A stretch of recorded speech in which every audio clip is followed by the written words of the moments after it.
السلام عليكم ورحمة الله وبركاته. وادي سلام يا ولا كان يدا وانا يا ميل والبو أشوفتان يسوي والبو أمريكا هذه مغلسان با. دول أرمود أكو كوبان أيام مقال كان أوجا خلي دونا. أربي يقدم بيه دل كتاجنا أيام دونا يا بلنا دور ميلاد أو كردوان أمريكا كافيريو. مدبضان وحيالي أنو كدجيني وقطرها هذا الكسومالي أو كدجيني أيام هنتي ما أنت مقانا يا إن دل كيجي وما أنت ودحت كتاجنيه. مركا روحان كوب بالله يا waxaa dalka Soomaaliya 48 saac hadda ugu dambeysay marka soo galay ciidamada Itoobiyaana oo runtii aad iyo aad u tiro badan meel kala duwan ayay ka soo galeen intooda ugu badan waxay ka soo galeen gobolka Gado magaalada Doolow ayay ka soo talaabeen xuduudda halka marka ku taala ciidamada soo galay runtii waxay dadka deegaanku ay sheegayaan ciidamadii ugu tirada badnaa ee abid la arko ee xuduudda Soomaaliya marka Itoobiya ka soo gudbay waxay ciidankaasi isku balaariyeen gobolka Gado Baay Bakool ilaa Hiiraan inay gaareen ayaa la xaqiijinayaa dad kala duwan oo Soomaali jooga oo markaa la hadlay waxa kale oo dadku ay sheegayaan qaar ka mid ah inay ilaa ciidamadaas u muuqdaan kuwa u socda ilaa shabeellooyinka markaa kuwa u socda ay u muuqdaan maalintii ciidanka gorgor laga qaadayay xuduudda magaalada Doolow oo markaasi ah ciidan difaaci xuduudda oo runtii aynu lahayn war ciidanka xuduudda difaaciga dalka yaan laga qaadin dadka qayb badan oo ka mid ah ayaan fahmaynin xaaladda maanta taagan ciidankii halka laga qaaday xasan sheekh maxamuud masagawaay meel loogu yaray ayuu geeyay ma aysan soo noqon maantayto xuduudii ay dalku u lahaa waa kan haawanaya oo ciidamadu ay iska soo galayaan cid isweydiinaysa maanta ma ay jirto waana arrin aynu muddo badan ku celcelinay xuduudda ciidamada jooga caalamka meel la qaada ma jirto Kenya wala fay Ethiopia wala fay waxaan fahmi laanahay marka waxa dhacaya wax aqoon xumo u yimaadaba mise wax oo la kac marka loo sameeyo waxa la jahwareerinaya ummadda Soomaaliyeed oo dalka iyo dadka Soomaaliyeed ba in gacanta laga bixiyaa la rabaa mise waxa socda wax ay aqoon aan ka imaanayso ilaa hadda cid garan karta ma jirto Ethiopianka dalka ku soo qulqulaya 48 saac la soo dhaafay ma waxay ku imaanayaan heshiiskii qarsoodiga ahay amniga Ethiopia lala galay oo uu sheegay ninka Cali Barcad la yiraahdo mise xoogii ay yiraahdeen dalka waan ku qabsanaynaa ayay ku yimaadeen su'aasha cid ka jawaabi kartaa ma jirto heshiiska la sheegay in Ethiopia lala galay wuxuu la mar dhacay ama la waqti u dhacay heshiiskii Soomaaliland ee la gashay Ethiopia labada heshiis xiriirka ka dhaxeeya ilaa hadda cid ka jawaabi kartaa ma jirto laakiin waxay ka siman yihiin oo kaliya in labada heshiisba ay markaas yihiin kuwa dhanka amniga taamanaya mana ay jirto ilaa hadda war ay dawladda ka soo saartay heshiiska Ethiopia meel lagu hayo heshiiska Ethiopia waxa ku qoran iyo heshiiska Ethiopia baarlamaan la marsiiyay ilaa hadda ba ay jirto bal waxay la daawadaa ninka Cali Barcad leeyahay oo ka warramay in heshiisku ay xukuumaddu ay markaa ansixiyeen bal waxay la daawado heshiiska amniga haday iiga jawaabtay ma ogaa markii ay labada dalkeena iyo dalka Ethiopia saxiixanayeen goob joog ma ka aha danjiruhu uu ka warhayay heshiiskan heshiis qarsoodi ma ahayn mid golaha wasiirada maray wasaaradda cadaaladda maray garsoorka maray ayuu ahaa kontantigiisina waa la wada golaha wasiirada ansixiyay marka wax uu safiirku ka qaban karay ama uu ka digi kar ma jirin waxaan wax hore dawladda dhan ay u wada ogeed bay ahayd heshiiska wax ku qoran ma heshiiskan badda Ethiopia wasiir safiirku muusan ogeyn haduu ogaan lahaa wuu noo sheegi lahaa Cali Barcad waa ninka ilaa hadda la xaqiijiyay inuu qayb lixaad ka yahay labadaas heshiisba kii Ethiopia la gashay Somaliland iyo midkanba inuu saameyn ku leeyahay laga bilaabo maalinkii Xasan Sheekh Maxamuud oo baarlamaanka ka hor hadlay oo ka hadlayay arrintii Ethiopia iyo heshiiskani ilaa maalinka wixii ka dambeeyay ummadda intooda ugu badan waxay kala garan laayeen waxa Xasan uu akhrinayay tirada badan wax dalka lagu difaacaya mise wax ummadda lagu mashquulinayo aragtida anigu aan qabay ilaa hadda aan qabo waa in ummadda runtii la jahwareerinayo laakiin Xasan uu qayb ka yahay waxa dalka ka dhacaya heshiisyada dalka in la bixiyo waxa ay dhan mar kasta waxa muuqda arrimo muhiim cadeynaya ninkaanu in waxa qayb u ka yahay dhowr meelood baynu ka fiiri doonaa waxyaalaha muujinaya inuu ninkaanu waa Xasan Sheekh Maxamuud uu sandal difaacaynin uu runtii doonayo ummadda inuu wareeriyo hadaladiisuna ay yihiin kuwa tuhunna marba abuuraya qodobka ugu horeeya markii aad fiiriso kulanka maanta baarlamaanka ka dhacaya ee la yiri dastuurkii dalka Soomaaliya ayaa lagu jeexjeexayaa oo lagu furayaa isla markaasna arrimo waaweyn oo masiiriya ayaa looga bedelayaa iyo xilliga lagu soo aadiyay fiiri waxay dadka Soomaaliyeed intooda ugu badan wax garadka ah sida madaxweynihii hore Soomaaliya Maxamed Cabdullaahi Farmaajo madaxweynihii ka sii horeeyay Shariif Sheekh Axmed iyo dad kale oo Soomaalida aqoon-yahanada waxay leeyihiin Soomaaliya maanta xilliga ay ku jirto waa xilligii aynu ugu baahi badnayn inaynu midnimo ummad Soomaalida helno si aynu dalkeena u difaacno hal la joojiyo arrimaha siyaasadeed ee keenaya ummadda in la kala qaybiyo Xasan Sheekh Maxamuud uu taybalka ama miiska soo saaray in la furo arrin ummadda kala qaybinaysa ummadda kala qaybin doonta for sure dastuur baa la dhamaystirayaa markii sida dhabta ah loo dhigo oo aynu iska dayna qiira shabaanka waa heshiis la doonayo in lagu duudsiiyo beel ka mid ah beelaha Soomaaliyeed saami qaybsigii 4.5 ee carta lagu soo dhisay 4 tiir iyo barka tiir la sheegay tiir ka mid ah ayaa la bixinayaa ayadan ummaddu aysan ka heshinin sideedana arrimaha tiirarka ah ee arrimaha la midka ah baarlamaanku ma aysan samaynin baarlamaanku ma bedeli karayaan waxa lagu soo sameeyay shir ay reer walba la yimaadeen nabadoonkoodii oo muddo badan la fadhiyay ayaa lagu galay in saa loo sameeyo in la bedelaan waxay u baahan tahay inay ummaddu inta fariisato dib loo fiiriyo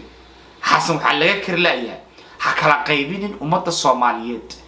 war arrintaadu dawladnimadan xunteena dhoobaynin dhaqaajin laanahay baa lagu kala tagayaa dicaawo oo intuu saa sameeyo baarlamaanka lacag la siiyo la mariyo daaro diiraahda dawladda xamar ka jirta baa aqoonsin xamarna xildhibaano ma joogaan oo ay ka kala yaacaan muxuu xasan dhaqaajin kara yaaw waxa xasan dhaqaajin kara maxay hadii garow xagga u bood kismaayo xagga u bood oo gada oo xagga u taagneed oo galguduud maamulka jira ee qorqor hadan dagaal bal isku hortaageen laba loo qaybsamo dawladnimadii lagu kala tago oo reer xagga u dhaqaaqo oo qabyaalada ummadda kicisa la kiciyo muxuu xasan dawladnimo ka qaban karaya dad buu xasan ku qasbi karaya xamarnay joogaan waxaynu ka digayno war ummadda yaan haddaan ummaddu aqal laadahay ummadda yaan la kala qaybinin kursiga ra'iisul wasaaraha reer male laakiin maanta inta reerka ku fadhiyay in lala dumiyo waa kiis deliberate ah oo muujinaya in reer dula lagu yahay arrinta sidaa u kharaar ayaa lagu soo aadiyay xilli ummadii ay midnimo u baahan tahay waxa lagu soo aadiyay xilli siciidani uu leeyahay waxaan sameysanayaa caleemasaar oo la rabo in suush looga furo danta laga leeyahay maxay tahay war hataa dib ha loo dhigto aynu ka dibeyt gareyno laakiin balaarta kiiska badda aynu dhamayno bal aynu fiirino ummadda ha loo yeero ha laga naqaasho maya lama ogola lacag baa la bixinaya asaguna dibadda wareegaya kuwa uu lacag siiyey iyo ciidamo ayaa baarlamaanka saaka lagu soo gura aan hadlayo right now la doonayo in xoog lagu marsiiyo maxaa ka dhici doona ma lagu dagaalami doona ma lagu dhiman doona after waxaan dhacaan maxaa dhici doona ma naqaano barnaamijkii badda aynu ku jeednay xaggeena u jeedsana qabiil baynu kala qaybsami doonaa bilis waxaaba waxay muujinayaan tuhun ah inuusan xasan badda difaacaynin uu xasan ummadda awal mashquulinayay haddana uu doonayo ummadda in la kala qaybiyo oo aan dalka la difaacin midnimada ummadda dalka lagu difaaci karaya kala qaybsanaanta ummadda dalkeena lagu qaadan karaya waa basic formula way cid walba ay garanayso taa marka waa qodobka ugu horeeya qodobka markaad fiiriso waxaad arkaysaa xasan hadalladiisa tirada badan shaki badan bay ina gelinayaan ma garan karna waxa uu ka hadlayo luuqadiyan sharciyan iyo dawladiyanba wax alla waxa uu sheegaya waa controversial way waa wax iska hor imaanaya way dhowr meelood baan idinka tusi doonaa hadalkan xasan sheekh maxamuud uu ka jeediyay warbaahintan carabeed markii la dhuuxo inkastoo u soo laaman doono fasiraada ereyga access to soo laaman doono laakiin haddana wuxuu ereygaas ka dhigan yahay statementga waxay ka dhigan tahay inuu xasan doonayo in badda la qaato laakiin sidii loo qaatay uu ka hor imaasiyay bay muujinaysaa. So accessing to the sea is not a big question. The question is how to access to the sea. And I told the Prime Minister of Ethiopia, forget about, stop this rhetoric of accessing to the sea. You have access to the sea, but just come, let's negotiate. Let us establish technical teams to negotiate on how. wuxuu kaloo xasan afkiisa ka cadeeyay khilaafka asaga iyo Ethiopia dhex yaala inuu yahay arrin technicality arrin farsamo oo qaabka badda loo qaadanayo farsamadii loo mar lahaa in la isku diidan yahay laakiin badda ila qaatan isku diidanay waxa inta dheer igana siiyaa badan wuxuu yiri waxaan la hadlay Abiy Ahmed baan la hadlay waxaan ku yiri hada badda doonayso aniga imo imo aniga ila fariiso ila naqaash waylaysa badda arrintaas ayaduna waxayna tusaysaa inuusan Abiy u imaanin inuusan doonaynin inta u yimaado la fariisto baddiisa ka naqaasho laakiin uu iska qaadan karayo dabcan ka naqaashay xasan oo kale way Abiy ima u diiday buu yiri yimaado meesha uu dhigay positionka u joogo dal yiri waan kugu soo xadgudbay oo ciidankiisa xoog ku soo galay oo dalka naga duulaan ku soo qaaday oo yiri xoog ama rally inaad ka noqotaan inaan xoog ku qaato baa ku qaadanaya ayuu leeyahay imo ila negotiate garay buu leeyahay u bariyaya finally xasan sheekh maxamuud hadalkiisa ka dhex muuqanaya faham la'aan xoog badan ama mid luuqeed ha ahaato ama mid aqooneed ha ahaato oo la xiriira waxa uu sheegayo madaxweynuhu masaajidkii iyo meelihii inta mikrofoonku qaatay wuxuu rabo iska dhahay maha warbaahinan caalami waxa may ah eri waad oo afkaaga aad ka tiraado waa documented erigan access to waa macna badan very complex oo eri yara guda ballaaran way malaayiin waxyaalood baa loo fasiraa markii aad geliso mid ka mid ah dictionary-yada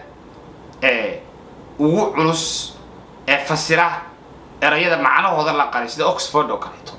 dhowr waxyaalood buu muujinayaa waxyaalaha ugu horeeya uu muujinayo waxa weeye in access to ay tahay qaab marka meel loo galo haddaan ku dhaho mataqaanaa I know a way that you can access to waxaan sheegayaa waxaan muujinayaa inaan garan karayo qaab meesha loo maro oo farsamaysan oo markaa wax loo heli karayo markaysa waxay kaloo muujinaysaa markii dhanka loo fiiriyo awood bay noqonaysaa marka qaarkood in meel lagu qardajeexo ama lagu qabsado oo kind of attack bay noqonaysaa waxay noqonaysaa marka qaarkood wax in la helo helitaan bay noqonaysaa gabadha ninkan waraysanaysa تفهميسا وحليدا هاو بلاد دي نو شيك بلاد هي وايو دي بad دال مدح بلان وليهاي دال كلا وو اكسس غارين كرا بلوقديا وارن قلدم نو ما هرسحن ما اكسس كو عده ايمانيسا اسكال authority inay wax meesha barto qabsato adiga ma aniga badeed gurigaaga cid ma access garan kartaa adoo jooga adoo ka baqan ama adoo jooga waxaad moodaa marka luuqadiyan xataa ninkan waxa uu ka hadlayo completely bullshit markaysa waxa la garan karaya ma si ka fudud buu dhigi karaya Ethiopia hadii doonayso inay badeena ay mataqaanaa ay reintegraysato hadii doonayso inay cooperation business nala samaysato hadii doonayso mataqaanaa ay arrimaha iyo dhan legal way ba jira baarlamaanka la mariyaa xagga la mariyaa hadii doonto heshiis ganacsi baa la karaya. Like if they want to access me, see, there's a way of doing it. Seriously? Say lots of money. Say dal madax balan badiisa loo access garan kara. Waxaan rabaa inaan idinku daro waxa jira eray aan muddo badan maqlaynay baa jira. Laakiin wiigi hadda la soo dhaafay nimanka reer galbeedka ay gaalada ay macnihiisa dib u soo saareen. Oo hadda aad mood eray nagu cusub bad moodaa. Awal qaabkii aynu maqlaynay iyo qaabka aynu hadda aanu arkayno waliba dalka westernka joogna ayaa wax cusub noqonaya weeriga satellite kale yiraahdo markaysan aad maqlaysaan Israeli matqaana satellites in West Bank ama Jew maxaliyada satellites in Israel bad maqlaysaa ama in Palestine bad maqlaysaa meesha tahaat markaysan satellites marka waa eray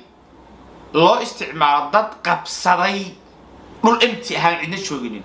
marka yuhuud marka tagaysay West Bank iyo Palestine dhul empty ah waxa maya dhul degan yahay waxa markaysan waa eray opposite ku noqonaya marka si kala loo dhigo colonist buu opposite ku noqonaya ama gumeysta hadda dhul lama degaan oo cidna aysan haysan timaado oo qabsato maamul ka samayso satellites baa taban laakiin dhul la degan yahay aad qabsato colonist baa markaysan sida daraadid marka waxay yuhuuddu muddo badan inoo sheegaysaa inay satellites yihiin oo dhulka markay qabsanayeen uu empty aha which is not true hadda marka conclusion-kayga waxa weeye waxyaalaha noocaayo kala preparation iyo time badan bay u baahan tahay qof luqadda aysan first language u ahayn waxa ma garan karayo kuma qasbid baad garto luqadana aqoon ma luqadda baran kartaa nimadeedu waxay tahay ninkan waxa uu akhrinayaa wax documented oo dawladeed oo meeshu arka waa tagaya aljazeera taagaya kan taagay afar shan TV oo kala duwan waraysi siiyay isla same waraysigaano mid wuxuu leeyahay Ethiopia laba negotiate garanayno buu leeyahay maxaa kala negotiate garanaa buu leeyahay midna wuxuu leeyahay noo imaada waa negotiate garanayna baad leeyahay compare garay adigu teen qaadana finally ilaahay ta'ala subhanahu wa ta'ala dalkeena noo badbaadiyo laakiin dalkeena Xasan Sheekh Maxamuud waxa ka socda raali buu ka yahay qayb buu ka yahay dalkan ila qaatana laakiin marna kama qusanayno raxmadda Alle iyo ummadda Soomaaliyeed laakiin dalkii Soomaaliyeed oo dhan Ethiopia ku soo baxday mana garanayno halka ay u socono